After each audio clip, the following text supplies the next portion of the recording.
Now with his political review of the week. But first, David Dimbleby presents Question Time. Tonight we're in Darlington, and welcome to Question Time.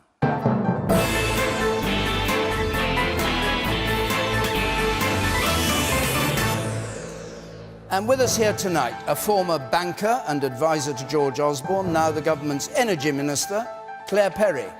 A human rights lawyer before going into politics and Jeremy Corbyn's occasional stand-in at Prime Minister's Questions, the shadow Foreign Secretary Emily Thornberry. Property developer, champion of academy schools, co-chair of the pro-Brexit pressure group Leave Means Leave, Richard Tice. Rachel Sylvester, political columnist on The Times, and a long-standing supporter of Manchester music and Manchester United, the broadcaster Terry Christian.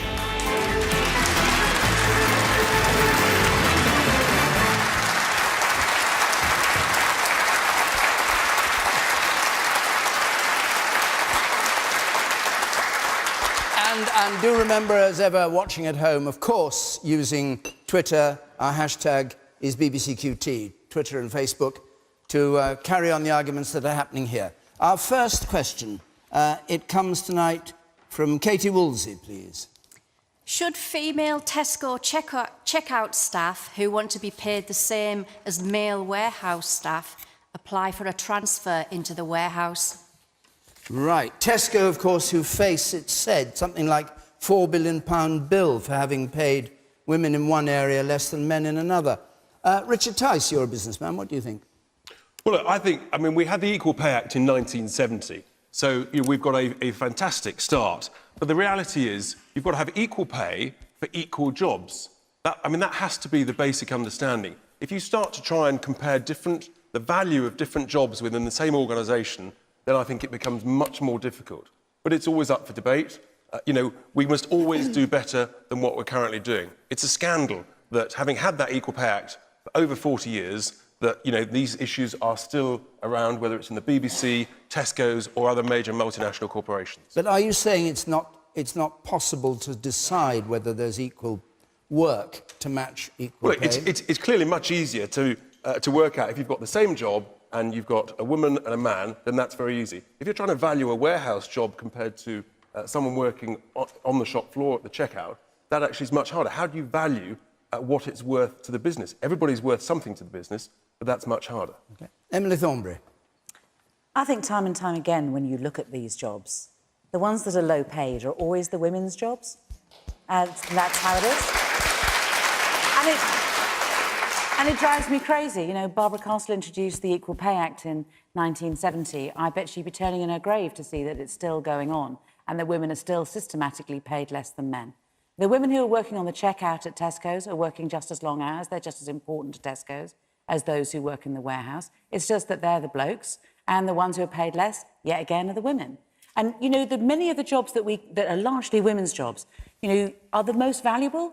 So looking after your mum, you give it to social care workers, and they are usually women. And guess what? We pay them as little amount of money as we possibly can within the law. Or our precious 4-year-olds are looked after, again, largely by women and largely paid the least amount. What about Tesco, which the question was about? So Tesco's. I'm just saying that it's a coincidence, isn't it? It's more than a coincidence that it's the blokes in the warehouse who are getting paid more than the women on the checkouts, and it is because certain things are seen as women's work, and therefore, almost by definition, they're not seen as valuable. And yet, many of the work that women do are actually really valuable. Looking after a 4-year-old, why is that less valuable than being a banker or anything else? This is the way that our society is structured. Well, are you sorry, you're arguing for equal pay for bankers what I'm saying is that we need after 4-year-old children. I'm not following your argument. There are largely 12 jobs that different workforces in which women go into, and they're very similar to the sort of work that women do at home. And time again, it is undervalued. So whether it's secretarial work, whether it's nursing, whether it's caring, whether it's teaching, all of these things tend to be women's work, and they tend to be underpaid. Okay. And we have to think about that. You sit up there. Man with the spectacles there. Having worked in one of the top supermarket chains, I've seen both the shop floor type of work and the warehouse type of work. And I can say for a fact, like, work on the shop floor, you you're speaking to the customers, it can be quite relaxed. While in the warehouse, it's noisy, it's loud, it's cold, it's hard graft. So I think trying to compare shop floor work to warehouse work, I think it's not the same. It's I'm not saying it's the same. I'm Okay. not saying it's the same. It's different work, but it's just as valuable. All right, the woman Just there in valuable, the centre. yeah, but OK, I got your point. You, madam. I can see what Emily's saying, but you've got 2 jobs in Tesco, so it should be 2 separate job scales. My take on the equality pay is more based on what's happened recently at the BBC. Why did the men feel that the only way they could step up for their women's colleagues was to take a pay cut? Yeah. Why did they not actually challenge their bosses to bring the women's pay in line with theirs for the same job role? It's 2 different job roles at Tesco's. It's not at the BBC. Yeah, I mean, it's a lot trickier. Go on then. Terry Christian. I was going to say it's a lot trickier at Tesco's, and it's one for lawyers than it is at the BBC, because, you know, if you think about John Humphreys, God bless him, harumphing about art and new technology while reading the editorial from the Daily Mail, then you've got to wonder, is he really worth 4 times what a female broadcaster does when she's doing exactly the same job as him? It's one for the lawyers at Tesco. The woman here. We're having the debate here because there is still women's work, that can be lower paid. But even when women and men do an equal job, there is still a gender pay gap. Iceland just made it illegal to pay a man more than a woman. Do the UK need to follow that example? Right. Claire Perry. Look, it's 100 years since some women got the vote, and I still find it incredible that there are jobs out there, including at the BBC, where women are systematically paid less for doing exactly the same job as a man. And it is really good that the gender pay gap is at its lowest level.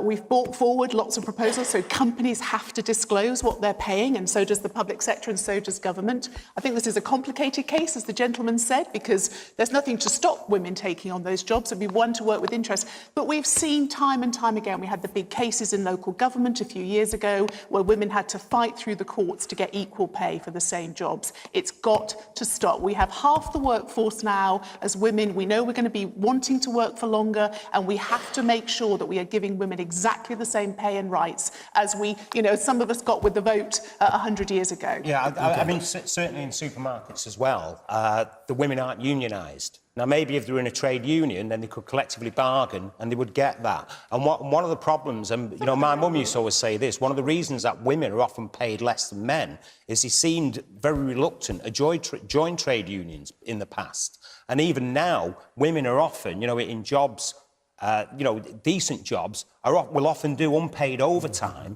because they may be a bit more conscientious than the blokes. But they shouldn't be doing it, really, because they're driving their own wages down and everybody else. Let me go back to Katie Wolsey, who asked the question. What's your view? I agree with the man over there. I think that if women want to go and work in the warehouse, go and apply for the job. Why should they get paid more? I wouldn't mind sitting on my behind all day, scanning stuff and chatting to people. I know that working in a warehouse, because I actually do work in a warehouse, by the way. I own my own business and I have a warehouse. And I was there today. It was freezing cold and it's dirty and it's dusty. I'd like to see the women apply for those jobs if they want to pay the same as the men. Yeah. OK. Rachel Sylvester. I think there is still a huge issue. There's an 18% gap on average between what men and women earn, and there are all kinds of reasons for that. The same jobs. Well, not for the same job, for the same job. But the problem with this is that it's about what society values. So society values less the caring roles, whether it's being a carer, a cleaner, a dinner lady, compared to what is seen as the strength and muscular roles. Yeah. And I think that's a big problem. And you can't get around that. And that's about social values as much as about employment law. There's one other Richard, thing. I was just going to bring Richard Tyson. I'll come back to you. So, what's particularly disappointing, we are one of the worst in Europe at this. It's almost only Germany that is worse than us. I think one of the ways, the government's got to be much more ambitious with its targets. I think the other thing is we need many more great women in senior roles in corporations, and then it's much less likely to happen. So that really has to be an objective. OK. Emily. I was just going to say, we need a new Equal Pay Act. We need an updated Equal Pay Act that really addresses this issue. I think one of the other issues that we need to also put into the melting pot, we're talking about this subject more generally, is when women start working part-time after they've had kids, or when they have caring responsibilities for elderly relatives, and then they're vulnerable, and then they are more likely to take the more lower-paid jobs, and they don't apply for promotion because they're so grateful to be able to work part-time or flexibly. And we have to start thinking about that as well, because we're losing a very large part of the workforce and we're not valuing them properly. What do you say to Katie Wools's point, though, about warehouse and working indoors, that they're not equal? I'm not saying that they're the same job; they're different jobs. But for Tesco's, to have people working on the cash points and to be talking to customers and to be the face of Tesco's is a very important job as well, and ought to be valued in the same way, in my view, as people working in the warehouse. Yes, of course, it's a different job. But why is it that we're valuing, as I say, blokes' jobs more than we're valuing women's jobs? But nobody's stopping the women for applying for those jobs. That's what I'm saying. Nobody's stopping a woman going to work on a construction site. The truth is, the women don't want to do them dirty jobs. They really don't want to do it. And if there were more men, for example, doing childcare or doing caring for the elderly, I bet those salaries would go up. All right, bet they would. Let me have you. I'm sorry, but what about people that can't physically work in warehouses? Why should they settle for a lower wage? It's an equal job, they're working the same hours. People that have disabilities and so forth, they cannot apply for that job. And why is that seen as a dirty job? When things like nursing, they're looking at in people in all sorts of conditions, they're working all sorts of hours, and they don't have the same equal pay and the same sort of, recognition amongst society. All right. And the woman at the very back there. Thank you. Can I just say, I worked for Asda for 2 years, just about 8 months ago. And I'm sorry, but what the lady over there about the warehouse, it's nothing but insulting coming from one woman to another woman. The people in Asda, I'm not quite sure how Tesco works. I worked in Asda. I worked on the shop floor, ambient, lugging things around, pulling things. I worked with customers. I was a customer. I went on checkouts in emergencies. I also worked in the warehouse. I pulled orders. If need be, we split orders down. Were you on an equal pay to the men? We were on equal pay, but not to the people in the central warehouses, which is what I think is being discussed. Right, OK. But that's the case. Those people had an easier job. They just literally loaded everything on it. It was when it got to the stores that we had the harder work. So they should have been paid less, you're saying? They should be paid the same as us. Oh, the same not as more. You. All right, and the man up there, and then I think we must move on. The man at the very back with spectacles on in the back row, on the right there, yes. I always thought when people went for a job, they applied, they were interviewed, they knew what the job was about, and they knew what the pay was. So you're at liberty not to accept it. Where's the problem? OK. I think we'd better go on. We've obviously raised a lot of questions there, but just before we go on, where question time is going to be next? Yeovil next week, and Uttoxeter the week after that. On the screen are the details of how to apply, and I will, as always, give them at the end if you don't have a chance to make a note of them now. Right, let's have a question from Natasha Telfer, please. Is it fair that local authorities have to take the blame for having to increase council tax? Is it fair local authorities have to take the blame for having to increase council tax?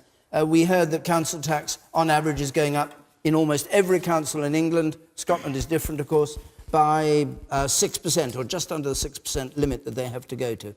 Is it fair that councils should have to do this, and because they're not getting money from government? Claire Perry. I think one of the things I find is that people, the closer they see money being spent to them, the more they feel they're involved in those decisions. And one of the terrible things a few years ago when I first came into politics was only 30% of people thought they had any influence over the way any of the money was spent locally. And so actually, we know the incredible role that councils play in providing social care for services, children's services, picking up the rubbish, putting in the recycling bins or not.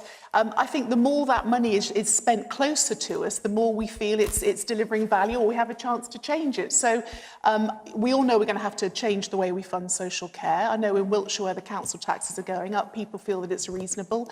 And in general, people are happier now with public services than they've been in many a year. So, hang on. well, they are. People are happier. People say they are happier with the public services than they've been in a long time. But why, the question comes, the point of the question, why have you deliberately cut money from taxpayers to the councils by 40% since 2010 and put all the burden on the councils? That was the point of the question. We've cut, there is a, I mean, I was out today with your fantastic combined local authority. Are you going to answer that question? Who are working collectively on the TE side, the SSI side, which is going to be absolutely amazing.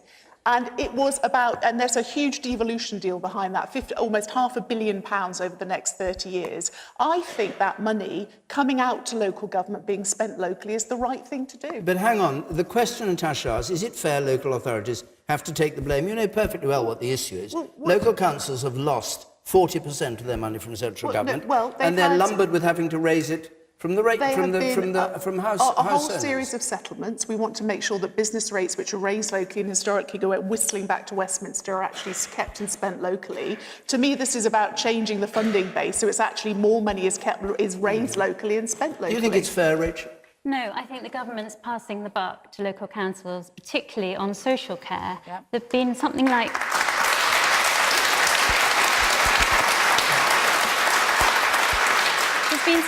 £6 billion cut from the social care budgets alone, and that's the reason for our NHS crisis now this winter. There are something like 1 in 10 beds in the NHS are now filled with people who are well to go home but can't do that because there's nowhere to look after them in the community.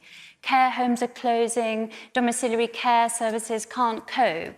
Councils have had to cut the amount of money they're paying to care homes, so the whole system's absolutely creaking. And I think that's a failure of leadership from Theresa May and the government not to take a national decision about a national crisis. So you think taxes should go up to pay for these things? I think there should be some kind of hypothecated health and social care tax. This isn't a situation hypothecated being money that's raised just for that job. Not just for the NHS, but also for social care. This isn't something that's to do with NHS efficiency. Why do you think they won't do this? It's to do with the ageing population. Why won't the government act on this? Well, I think Jeremy Hunt would quite like to do it, actually. There's cross-party support.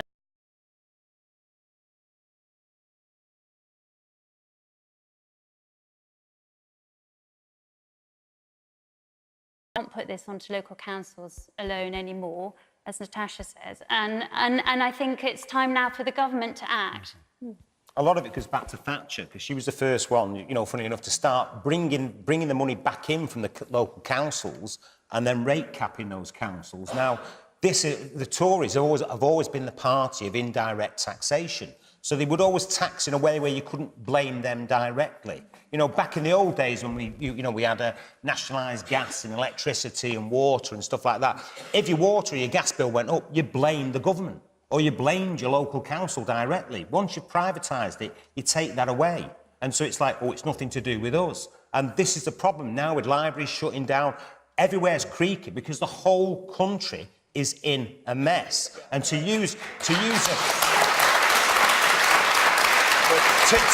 quite vacuous statement, which is used a lot nowadays, I think it's what they say. No deal is better than a bad deal.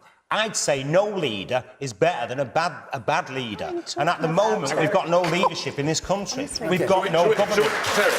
Richard, let's stick to the question. I'll just stick to the question. We're getting the cuts. As taxpayers, we all want the money. We all want our taxes to be spent well, whether it's at central government or whether it's local authority. And coming back to Natasha's question, clearly local authorities can't absolve themselves for spending that money wisely. We want it to be spent well, efficiently and smartly. So there is, of course, there's always pressure on budgets. There always will be, but they can't absolve themselves of that blame. They've got responsibilities at the local level. They need to spend the money well. But when it comes to caring for people, that's expensive. And that's got to be taken into account. So local budgets, expenses going up, and it's all coming down on the NHS. All right, I'll come to Emily Thornby in a moment. I'll go to the man over there in spectacles. Let's just hear from one or two people who have to foot these bills. Yes. The woman there, yes. In addition to adult social care, there is also a massive problem in children's social care that we don't talk about nearly enough. They're the most vulnerable children in our society.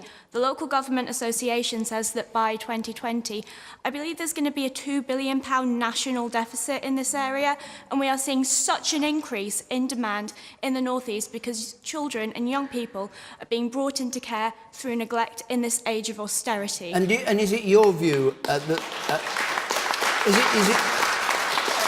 Terry was saying, is it your view this is deliberate action by the government to put the burden onto local councils? I do, and I think it's particularly targeted at Labour authorities in the North East. We've had the worst cuts, and we're the ones who have the biggest, not quite burdens, but we have a lot more demand in terms of social care and fewer people who can foot their own bills. All right, I'll give Claire a chance to answer that. Emily Thornberry. Emily Thornberry. Do you want me to speak? What? Yes. Okay. If you want to speak. I would love to speak. I have a lot to say. I've never known you not want to speak. I have a lot to say on this. Well, you're right. That Although the average cuts, so in the end, right, local authorities' major income comes from central government, and that is a truth.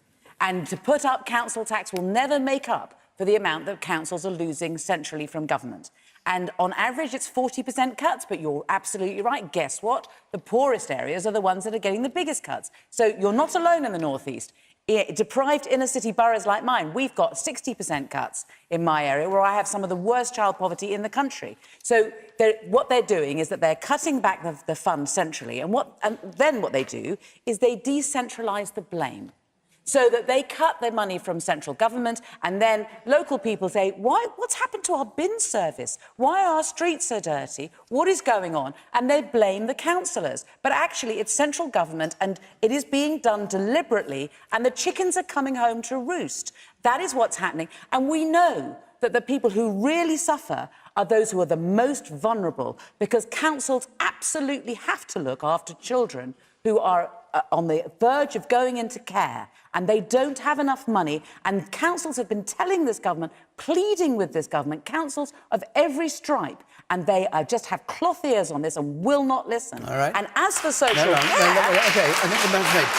It's a pretty severe indictment, Claire Perry. What do you say? I admire her passion, but she's just wrong. And here's why. So we talk about wanting to fund better our NHS, our social care, our vulnerable children's services. And there are two ways, as you know, madam, because it sounds like you're a local government expert, to fund this. We can either increase borrowing, or we can put up taxes, or we can cut costs. And I think councils have cut costs very effectively across the country over the last few years. People have done an amazing job and found lots of efficiencies. Well, so we have a choice. Do we put up taxes? Yes, a round of applause for you, I think. Do we put up taxes nationally? And we put it all into the mix, and this interesting question about do you ring fence it, which of course is what national insurance was originally supposed to be, or do you raise taxes locally where people can see what they're being spent on? And when I talk to my constituents in Devizes, delivering better social care is not some amorphous pot coming out of central government. It's joining up the GP surgeries so that the frail elderly get home visits, they get kept out of hospital. It's working with the local hospital. I think so much of the solution for social care is better integration of health and social care. And I think money, it's better Claire. done locally. You can't keep doing it on money. But hang on. Claire, just to answer this question. Isn't it true, though, that if you say the local authorities it's better if they get the money locally and fund it, you stop them raising the money they get by limiting it at 6%. You don't let them raise the money that they might need to do this. But when I meet people increasingly, people say, I'd be happy to pay a bit more for the NHS and for social care, and this is a contribution that we're making locally. What we know from Emily's team, and I don't like to get partisan, but sometimes the cloth ears is a little nasty. One of Emily's front bench spokespeople had to resign after exposing the plan to jack up council taxes, to jack up national income taxes, and just spend more on everything. We have to make these choices. I think putting money into social care and vulnerable children is a really good justification for raising taxes. Well, the councils will do it, Terry, because they're raising... It's a cynical exercise in blame pushing. You know it is. You don't believe a word of what you're saying. You do not believe a word of it. OK. Whether she believes what she's saying or not, let's go to members of our audience just to hear what they think of what she's saying. The woman in the 1, 2, 3, yes, you in the grey. Yeah. So you talk about integration being the solution, but privatisation of the NHS is such a cause of disintegration of services. Services can't work with one another. It's becoming so much, it's much poorly executed than it ever was. That's just not true, madam. I'm really sorry to come back on this. So so when we talk about privatisation, we think about somehow charging people to visit local hospitals. For decades, we have had independent providers. No, we don't. When we talk about privatisation, we think about public money goes to private companies. Let me try and shout down. I mean, people hate seeing politicians doing that. You're talking about in this area, in my area.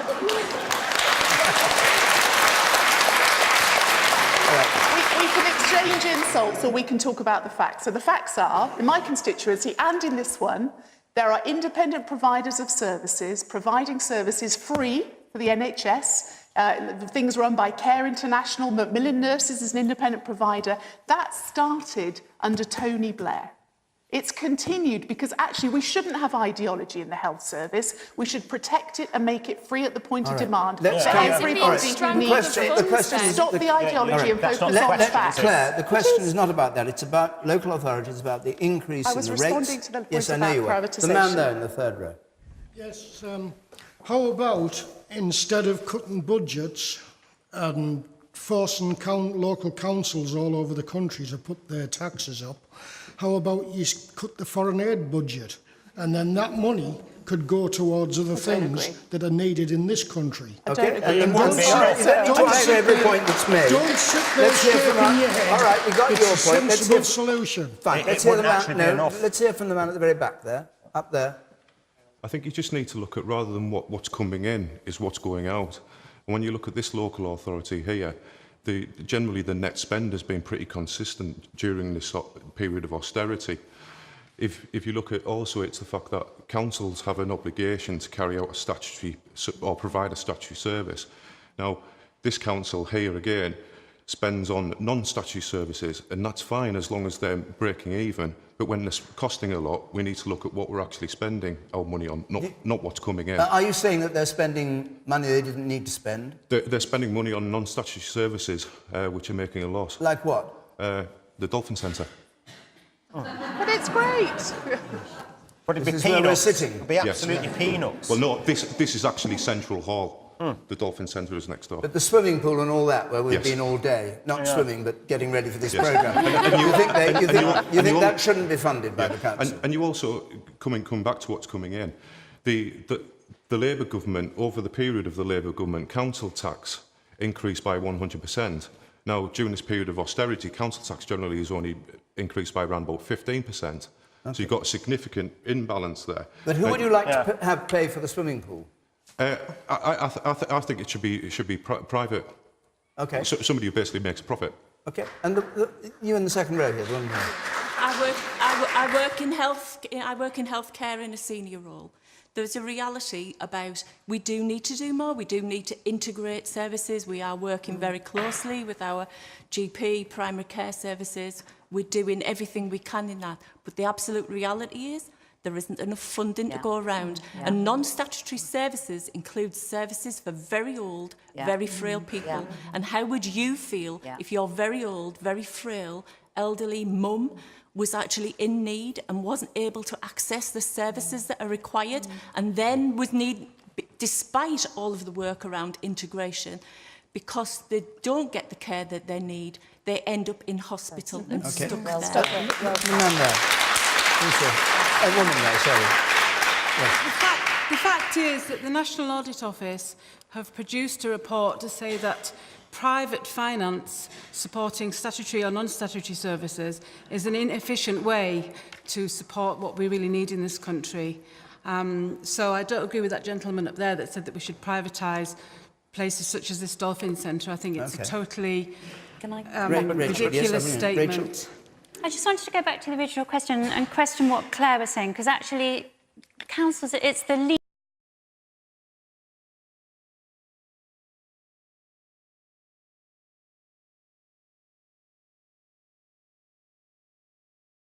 It's the poorest councils that have to pay the most for social care because they have the fewest people who can afford to pay for their own care. So it's the imbalance. That's why it has to be a national system. That's right. Do you want to come in on this? Well, I think the point is it is all about choices, and the gentleman raised the question of the foreign aid budget. We know we've got a huge crisis in social care, and as a nation, we have to make that choice because money doesn't grow on trees. We've got to make public services well-funded, but they've got to be efficiently run. But, you know, it is about choices. And the government has to have the courage to make that choice. Terry would love to print money. You can't print money. You've got no choice if you need social care. Correct. Right? So if you are homeless, you've got no choice. If you are terminally ill and you need a carer, you've got no choice. If you are disabled, you have no choice. So all of this nonsense about you've got a choice, of course you haven't.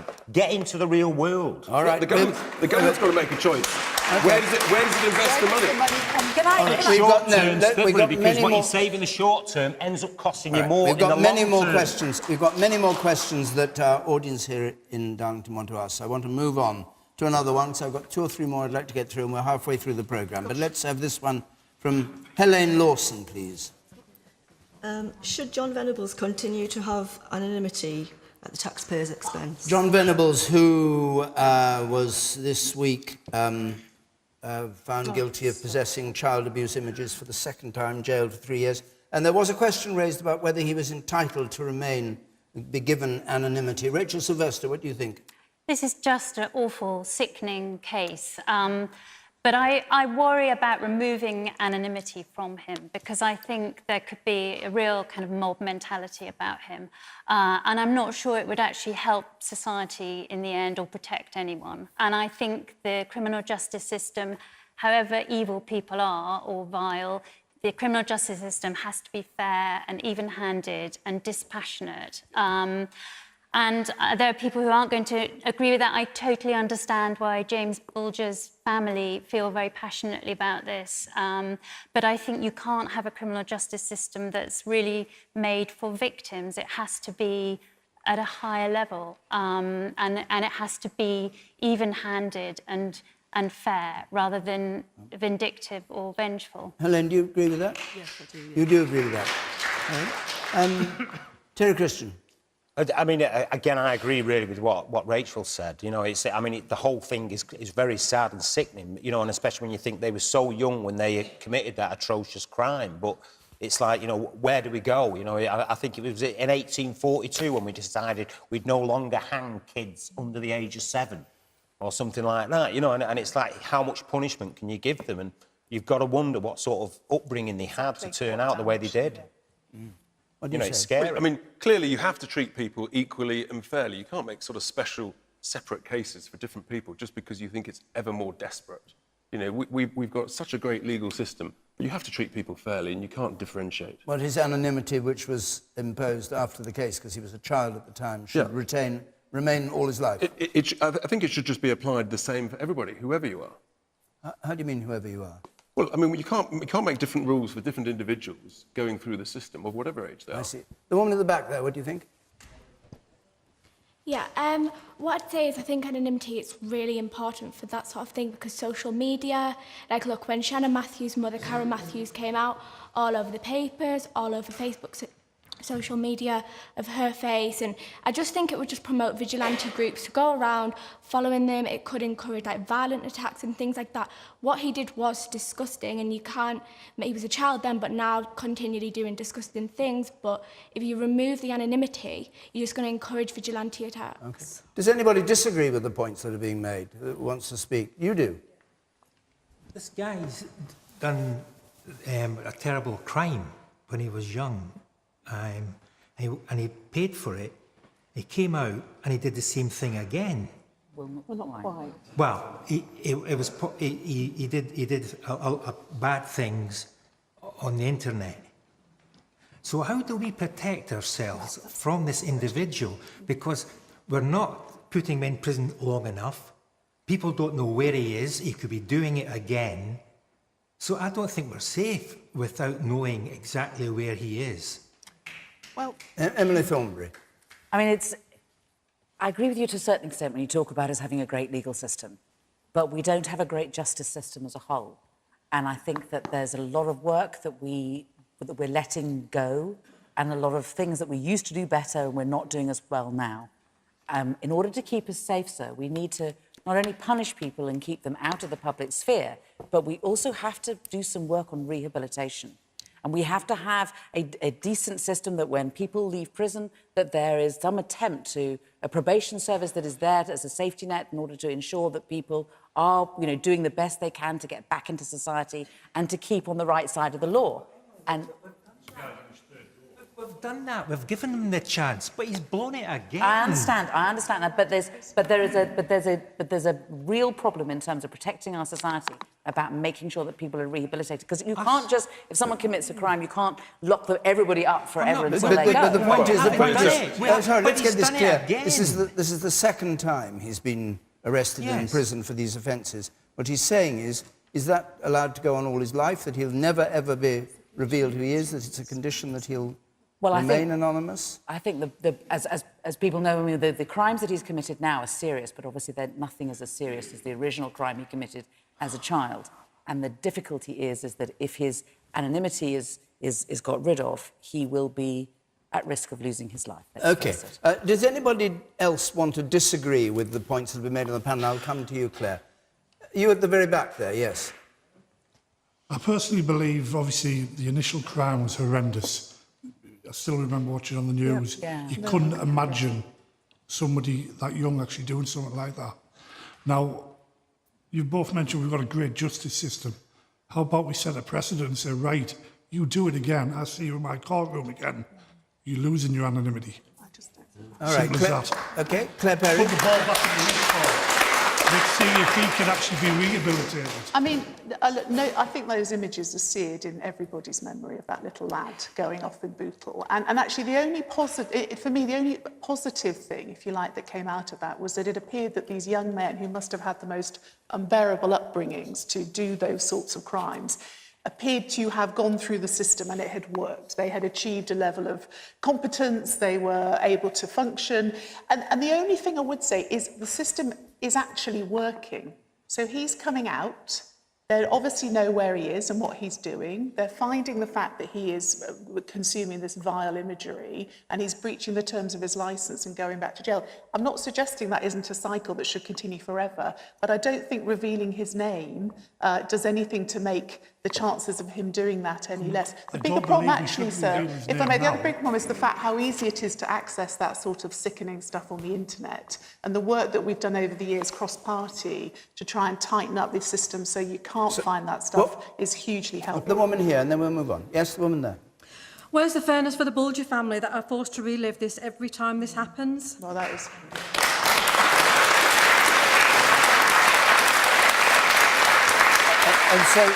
So what's your answer to that? I don't think we should be forced to. I think that there should be a lot more research done into the person while they're serving inside to find out whether they're safe to be released. OK. Yes, the woman there in the middle. I think his name doesn't help. There was 2 children that was involved in that crime. Robert Thompson served his time. Robert Thompson came out. Robert Thompson was given anonymity. Nobody knows where he is, what he's doing. Same with Mary Bell. They were given their opportunity. They rehabilitated and they came out. This other gentleman hasn't. And where do you draw the line and allow him to repeat it and repeat it and repeat it? I totally agree with the fellow at the back. One more chance, you've blown it, your anonymity's gone. Because where's the protection for my children or my grandchildren? And as that lady said, where's the justice for the Bulger family? All right.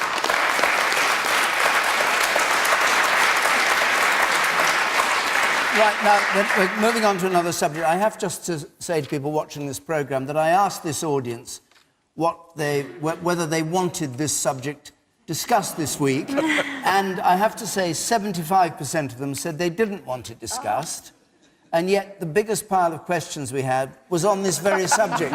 So I don't know where you're coming from, and I hope people at home will forgive us, because this story moves on week by week. Let's have this one. It comes from Stuart Armstrong. It's very pertinent to where we're sitting here in Darlington. Would 16% lower economic growth in the North East be a price worth paying for a hard Brexit? So, Richard Tice wants a hard Brexit, and the report came out this week. Hang on, David. I want a clean, proper Brexit. All right, let's be very clean, proper Brexit, whatever you like to call it. I don't know whether it's a hard one or soft one. All right, well, you'll explain it. But the report came out this week saying that growth in the northeast would fall by 16% if there were a hard Brexit. Look, the reality is about this, and with economic forecasts, particularly forecasts for 15 years out, you know, garbage in equals garbage out with these economic models.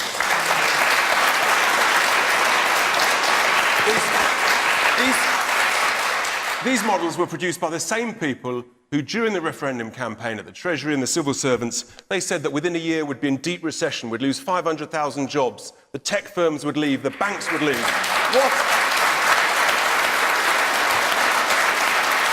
What a load of absolute rubbish. We've got 400,000 more people employed in this country. We've got record low levels of unemployment. We've got so much to celebrate. And the great thing is, the opportunity is just beginning. And here locally, near to Darlington, down at Teesport, there's a wonderful opportunity as long as we leave the customs union, because that's crucial. We can then have a free port. And free ports generate thousands and thousands of manufacturing jobs, as your local Richmond MP recently proved. And that's a wonderful opportunity, because we need to rebalance the economy towards more manufacturing jobs in, you know, less well-off areas. Hang on a second. You dispute the facts, but if it led to a 16% drop in the growth in this part of the country, would it be worth it? That was the question. That was the question. I mean, you're a great believer in leaving. It's completely hypothetical, and we all know I know it's these people they can't even forecast 1 year. They can't even forecast 1 year in advance, let alone 15. Well, I mean, to be honest with you, the minute they say things are going to be bad, right? The Brexiters always say, "Oh, that's rubbish." The minute it's gone up a little bit, they say, "Oh, look, you've exaggerated how bad it's going to be." The proof is in the pudding. reality We've been proved is, well, listen, I saw you in 2015 saying Brexit, leaving the EU is simple. Everything's simple when you're a bit simple. All right, Claire Perry. No. The reality is a 16% drop over here, it's going to cost you something ridiculous, like, is it 1 in 6 jobs? The actual Great Recession of the 1930s was a 15% drop. You're saying rubbish. You're saying rubbish. Good luck with that one. Come and tell me how you're getting on in a few years' time or 16 months' time, because you seem to be very, very hopeful. I don't see any upside to it. So far, the pound's tanked by 15%. Is that a good sign that things are getting better? In 15 years' time, you come We've and got join the the lowest celebration. growth in the EU. You come and join the celebration when we've got more manufacturing jobs in the northeast. We've got free ports. We've rebalanced the economy. Based on what? Based on what findings? Okay. Is it based on that economist, Patrick Minford? All right, let's the stop. one who said there was a minimum wage. It's getting boring. You're getting boring. Boring. I can see why people, if we're going to have arguments conducted like this, I can see why people get bored of the argument. He needs to give his head a wobble. Yeah, OK. Claire Perry, you famously said that some of your MPs were representing... What? I did not. What did you not say? I do hate the way BBC likes to do this fake news. By the way, there's men shouting at each other. It's a bit like Parliament. Yeah. What did you not say? We need more of you in Parliament. Just tell me what you did not say. Shouting at for lying to people. Let's answer the question. Can I answer the question? No, tell me what you didn't say. What I didn't say was that anyone who voted Brexit was in any way to have their views discounted, because we went through the biggest democratic exercise this country has ever seen. And Emily and I were on one side of the debate, probably with you, Terry, and Richard was on the other. And you know what? We said we'd respect the result of the referendum. We said we would deliver what the people wanted, and the people voted for Brexit. Hang on, but on my ballot paper, it didn't say anything about leaving the single market, it's just like leaving Parliament, the customs ladies, union, the blokes trying to shout the ladies down. ECJ. No, I'm telling you what wasn't on my ballot paper. OK, so Terry, my ballot paper said leave or remain. Terry, please. So, to go to... Wait a second, Claire. Terry, please, let Claire speak, will you? So to go to the question, this question of is it worth it? So I don't recognise those numbers because they relate to the sort of off-the-shelf deals that are out there. Well, what we've said is... Terry, honestly, please don't interrupt her. Let her have her say. 15-year-old Terry. Democratic... I'm just helping her. Parliament... No, you're not helping at all. You're being really rude, actually. Well, no, I'm just helping her.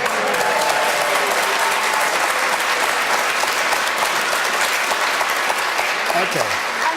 And look, whenever you go through a divorce, you set off with a set of negotiation objectives and then you negotiate. And this is, I think it's right. Actually, we have the best civil service in the world. I think it's right that we look at the numbers. We understand where we don't want to go, which is to reduce the growth in the economy. But can I just say for the North East, those numbers don't include a couple of things. They don't include the Sirius project that will add 20% to the Teesside economy. They don't include the regeneration potential from that amazing SSI site that companies are queuing up to invest in. So this is a worst case scenario. And frankly, if we want to, and I say this as a Remainer because we have to accept the result and we can work together. It's the time for the country to put aside all this shouting over the referendum and work together on this historic task, which we know we can do, and we can deliver a better place and better growth and a global So Britain. why in that case do you accuse...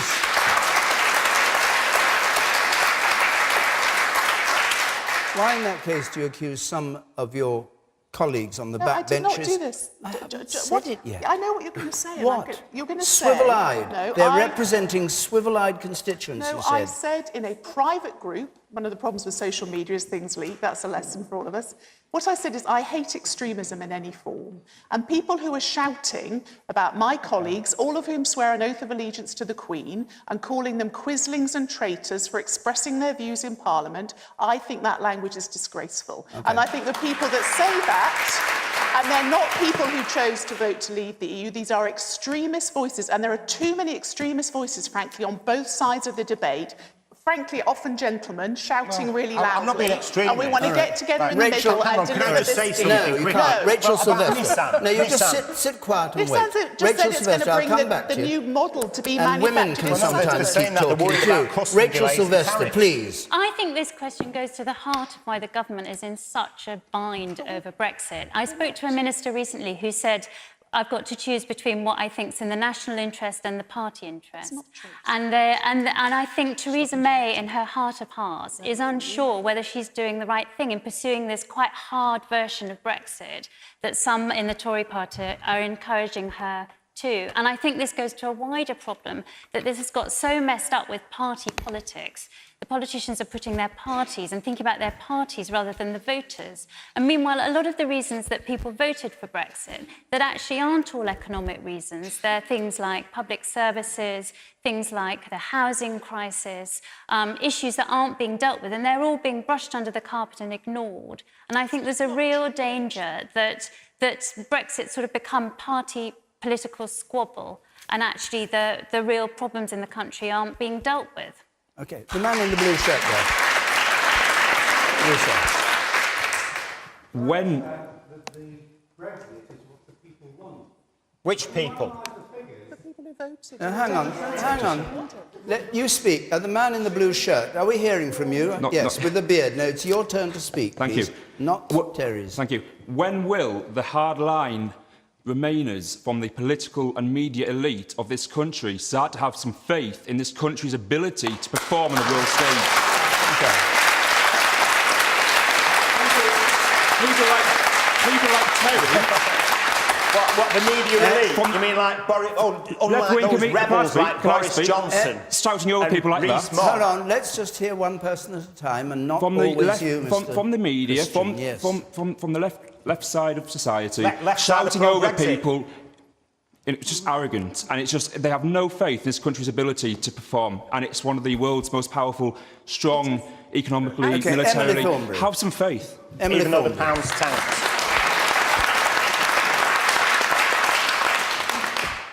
We're 21 months on from the referendum, and we're not having a debate on a level that we really need to have.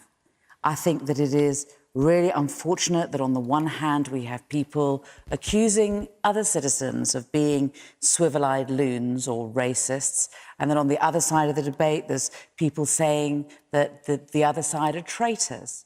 Listen, we're in this together. We are going to leave. We only have about 8 months now to start making a decision about how it is we're going to leave and what it is that we're going to do. And I have to say, I find it profoundly worrying that the Cabinet, who are the ones who are going to have to make the decisions about how we're negotiating, are only now starting to have a discussion about whether or not we should be in the customs union. I mean, for heaven's sake, This is the future of our country. Hey, I tell you what, guys, I would like to speak without you interrupting. And it's about the future of our country and the future of our children. And it does seem to me that we have to come to a deal that will work for all the regions and all the nations of our country. And this is why we need to come together and stop shouting at each other. All right. And let's try to finish this discussion without shouting. The woman there, or the person there in spectacles, let's see whether a man or a woman. Yes, you. I totally agree. I think the problem with politics at the moment is there is too much politics. There is too much ranting at each other about Brexit, about the consequences of the election as well. And I recently set up a petition about having a government of shared unity. And that is an idea of actually having party leaders coming together as a union, so not actually having the role of a prime minister and sorting stuff out like Brexit, because Brexit, people don't really understand what it has meant for the country. And I think Brexit is actually England, well, Great Britain, deciding to have their own decisions about their own country and how it runs. And it's not we hate foreigners, it's we just want to make our own decision of certain aspects to benefit the country we live in. And so what would be the first decision you'd make when we've left the EU? What the EU stopping us from deciding? It's just every country is individual. Germany trade with China. We can trade with who we want. That's a lie. I'm sorry. I cannot believe a word you're saying. Well, but I'm telling you, it's a lie. We can trade with who we like. If we got a majority of 52 to 48, and we all agree that it's going to happen, and we all agree we're going to lead the EU, and we're going to leave the customs union, then forget hard, forget soft. Yeah. Right? We're the 6th largest trading nation in the world. You telling me Europe doesn't want to trade with us? Get out of it. We need to be resolute and stand together. Very basic. It's a very basic question from me. I said at the beginning that none of you wanted to talk. You know, I mean, it's a very basic. It's a very basic question for me. How do you become wealthier by leaving the richest trading bloc in the world? Terry Christian, thank you very much. Have a biscuit. This is an important question. Rachel Wearmouth, let's have your question. The last 5 minutes of the programme. 100 years on, what still needs to be done to encourage more women to go into politics? Thank you for a great question. Right. Who'd like to start on that? Rachel, you start on this one. I think the tone of politics is actually one of the most important things. You know, I've been covering politics now for about 20 years, and the number of women has gone up hugely in the House of Commons, and it's changed a lot. But, you know, all the talk about sexual harassment or whatever, the thing that really, I think, puts people off is seeing men shouting at each other across the dispatch box. And also the really nasty, vile stuff that particularly women MPs get on Twitter. I'm sure both Claire and Emily have had this. There are death threats. You know, I know women MPs have had to put 7 locks on their doors because they're so frightened at night. Both within parties, actually, and from outside parties. And I think the party leaders have got to be much stronger about that. And it's the tone and the nature of the political debate that's got to change. Emily Thornbury. I think it really helps having more women in Parliament. And I think that young girls looking at Parliament can see that there's more women around. And I hear what you say. It is tough, but I'm not a victim. I'm doing the best job in the world. I'm doing the best job in the world. And any 15-year-old girl watching television tonight, if you want to be involved in power, if you want to be involved in making decisions, there are lots of areas of the world, it just seems to me, lots of things that have been politically neglected and areas that quite often are things that women feel strongly about. We've talked about the NHS. We've talked about social care. We've talked about childcare. There are lots of things that actually I think are neglected and probably would be talked about much more if more women were involved. But anyway, even parking that, there's everything else. There's everything else. And we have as good and as strong a say as anyone else, and we need to get more women involved. And yes, I think the more women we get, the more that women will think, this is a job for me. I can do this job as well. And in the end, you don't need any political qualifications. You don't need to go to university and get a degree in being an MP or anything else. You just need to be a good, strong voice for your community and be proud and speak out and be brave and be bold. And it's a job for girls.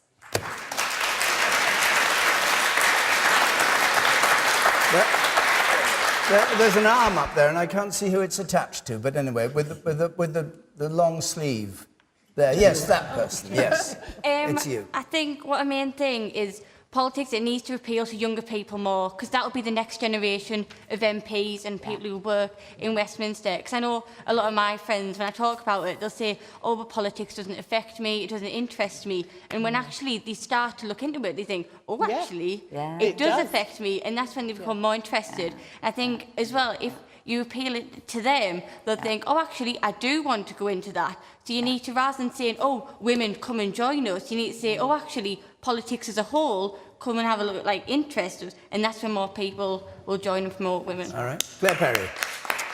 I completely agree with Emily, and I have to say, you know, the more women get in, the more the tone changes. You saw, this is what happens all the time. Lots of people shouting about the theory of things, and actually women in general, cross-party, work together to get things done. And actually the essence of being an MP is standing up for a constituency that you love and trying to help people in it. And that's the stuff you don't write press releases about, you just do it. And I think women, frankly, do that, as well as men, very well. But I would change one thing radically. So we're about to embark at some point on restoring the Palace of Westminster, which is the cradle of democracy. It's a beautiful body. I want to do it at the minimum amount of cost for taxpayers. Why don't we have a chamber that isn't based on how far men used to have to stand to not kill each other with swords, which is where the measurement of that chamber come from? Why can't we have a more consensual setup that doesn't encourage people to yell at each other across the dispatch box? That would definitely help. Richard Tice. I think, you know, Emily was 110% right, you know, and it is fantastic. I was interested that you know, what attracts you is just power. Yeah. Yeah. Hopefully what attracts... Well, yeah, but actually, hopefully what attracts politicians is making a difference, improving yes. But you can't make a difference without lives. power. That's the whole point. That's the whole point. Politics is about power and making decisions and who you... when you close your eyes, who you're thinking about. But in terms of encouraging... And how you're making those decisions and why. Could you not shout at me so I can speak? I'm just telling you. I get quite passionate about this. A brief last word, and then Terry. We have got... To encourage more people into politics, we have got to do something about the abuse on social media. When we go home tonight, it will be absolutely horrendous out there in terms of the trolling. Terry Christian. Don't read it. Terry Christian. I mean, it's strange because we think that we're over it in this country, you know, the sexism in politics, and yet what is very telling is this week the 100th anniversary of women, you know, fighting to get... women fighting to get the vote. Some women, 100 years ago. But I've heard the phrase, given the vote. They weren't given the vote. They fought for the vote. And, you know, there's still a long way to go. OK, we're on our second female Prime Minister. Well, yeah, good. Personally, I think we should just let the Downing Street cat do a better job, but it's great that she's got there. OK. But the reality is, you know, if you look around the world, there's still a long way for women to go, you know, and I was quite moved by those women in Iran, you know, doing the hijab protests. And, you know, that to me is something that we should applaud, and that is a sign of how far women have got to go in politics, not just in this country, but all around the world. OK, we have to stop. Thank you very much.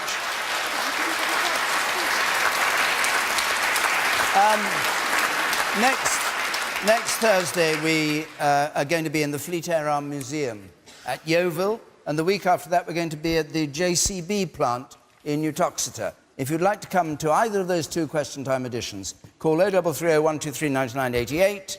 You can apply online to the website address is there.